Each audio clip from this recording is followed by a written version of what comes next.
want you guys to point to your partner. Remember, we don't have groups of 3, we have partners. So if you don't have a partner, please choose a partner. A partner. Let's see your partners.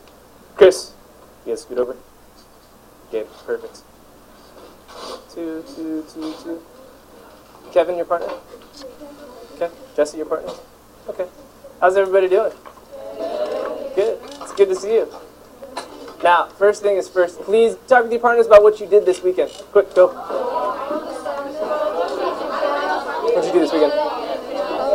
Nothing. Are you kidding me? Nothing at all? Yeah, what'd you watch?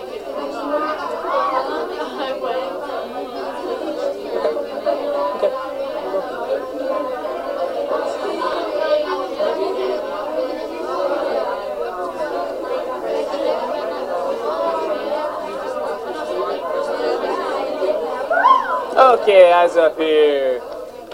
Wow. This is amazing. You guys, as I'm looking around here, you guys had some great conversations. So I want to call on 2 people, and I want 2 people to tell me what you did this weekend. Kyle, go, 1. I went to an Iron Maiden concert. You went to an Iron Maiden concert. Did you get that shirt at the concert? Yeah. Nice. Can't say that I like Iron Maiden. Sounds great. Raven. I went on a berry farm with Erica and Vanessa and all them. And, we went to go ride all the rides. And then we saw Vanessa. Fun. What was your favorite ride? Accelerator. Accelerator? Good stuff. I have to let you guys know what I did this weekend. I lost my man card. I took my wife to a movie, and I'll tell you what the movie is later. But it was a good time. But as I was looking out here, I noticed you guys were doing an amazing job of having conversations.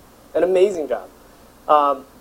But as you guys kind of know, and as we've been talking about over the last, about a week or so, we've been talking about having conversations and having conversations in class. And so today, that's what we're going to work on. We're going to work on our conversations. So I've written down about 4 observations about our conversations that we've been having in class.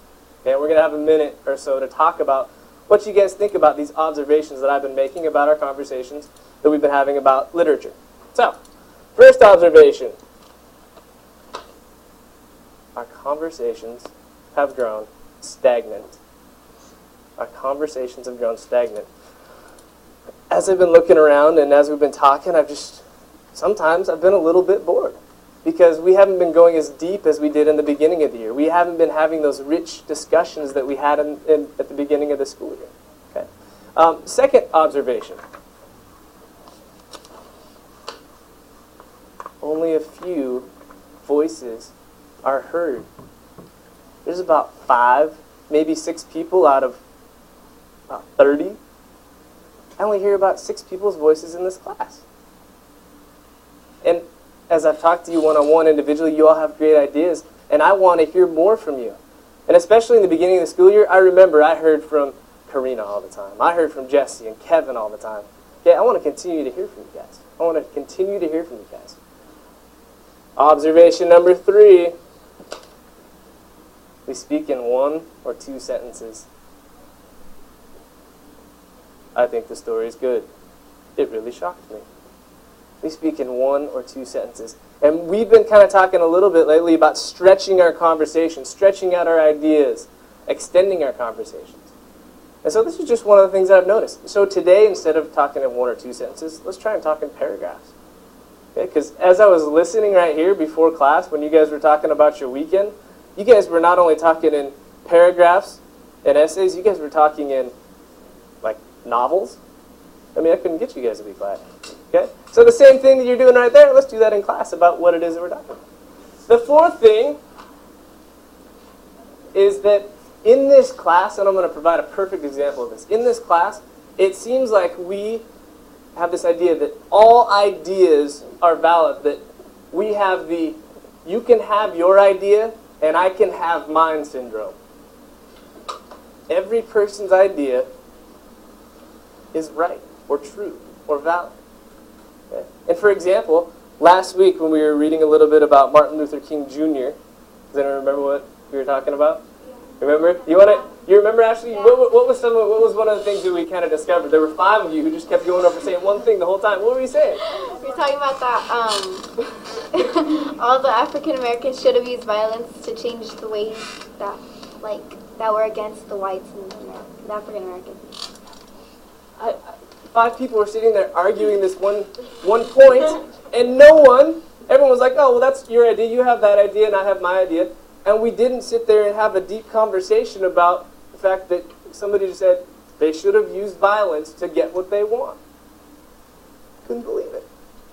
Okay. So today, actually before we go to that, why don't you talk with your partners about these 4 observations that I've had. Go ahead. Back and forth with all those people. And I agree speaking 1 or 2 sentences. Alright, eyes back up here. Eyes back up here. I heard some really interesting things. And I want you guys to keep everything that you just talked about in mind today as we go, because these are the habits that we want to break. And we're going to talk about some goals that we have for today. But before that, I want to kind of go back to this, you can have your idea and I can have mine syndrome that we seem to be having in this class. And as you guys see up here, I have this little title, it says Belief About Interpretation. And when we were reading that Martin Luther King Jr. biography, you guys were kind of interpreting it. You guys had your own interpretation that people should have used violence in order to get what they wanted. That was your interpretation. Okay? And so I've drawn this line. And I think there's a couple of ways that in conversations and discussions in class where we kind of go a little bit astray. And so the first thing that I want us to think about, or I'm going to draw a number up here. And there's some people in this room and in life that believe that there's one interpretation for every piece of text that we read. Okay, that there's one interpretation for what we read last week on Martin Luther King Jr. There's one interpretation of some of the poems that we've read in class. For example, "Oh, Captain, My Captain." No, it's about a captain of a ship. That's the one interpretation. It's not about Abraham Lincoln. Right? And then there's others, and I think this is kind of where we kind of fall into this, is there are many. A lot of us believe that there are many interpretations for, let's say, a poem. Or let's say there's many interpretations for a story that we read. Okay? And what I want us to do today is I want us to kind of find the balance between these two. Okay? Find the balance between these two. So I'm going to draw like a little V right there. This is kind of the arrow. This is where we want to go. We want to, as a class, as we read today, we want to find out, after reading, what is the most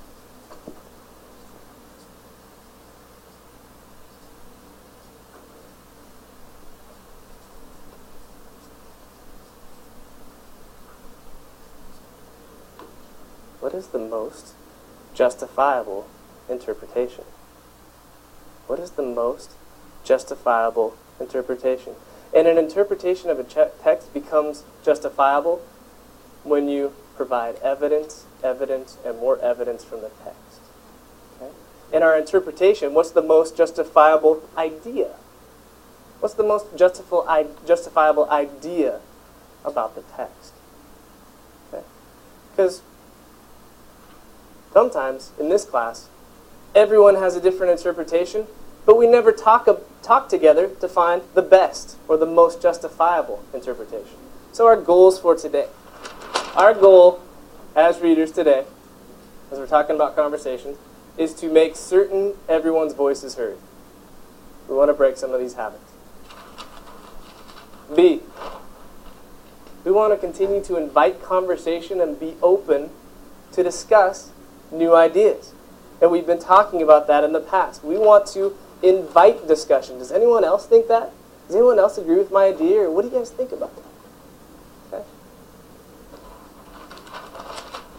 And finally, we want to try on new ideas and negotiate with one another to determine which interpretation or which idea of the poem is more justifiable. And we do that by looking at evidence. So, we're going to read a poem today. How many of you guys like poems? Be honest. I see. I saw one. You put your hand down. All right. So we're going to read a poem today. And this poem is called This Is Just to Say. And it's by a poet named William Carlos Williams.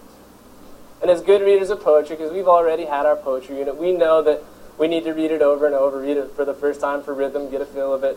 Next time we read it for meaning, and third time we read it for a greater understanding. So let's take a look at this. This is just to say. I have eaten the plums that were in the icebox, and which you were probably saving for breakfast. Forgive me, they were delicious, so sweet and so cold. I'm thinking, starting to come up with some interpretations. I listened to it the first time to kind of get the flow of it. We're going to read it again. This time, start to think, what are some ideas do I have about this poem? What are some ideas? This is just to say. I have eaten the plums that were in the icebox, and which you were probably saving for breakfast. Forgive me, they were delicious, so sweet and so cold.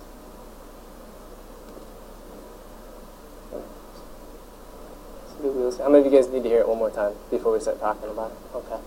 Let's read this one more time. And maybe as you're thinking this time, we've used SOAP before in the past, right? Speaker, audience, occasion.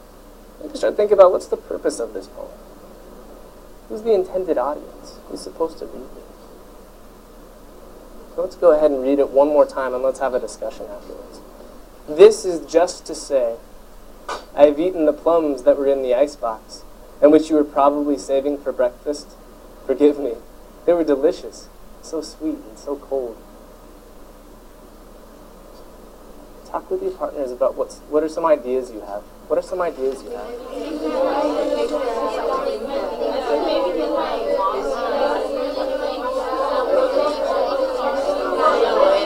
At the same time, it's kind of funny. Like something you would post on a refrigerator or something. It sounds to me like a little kid playing. What do you think? What do you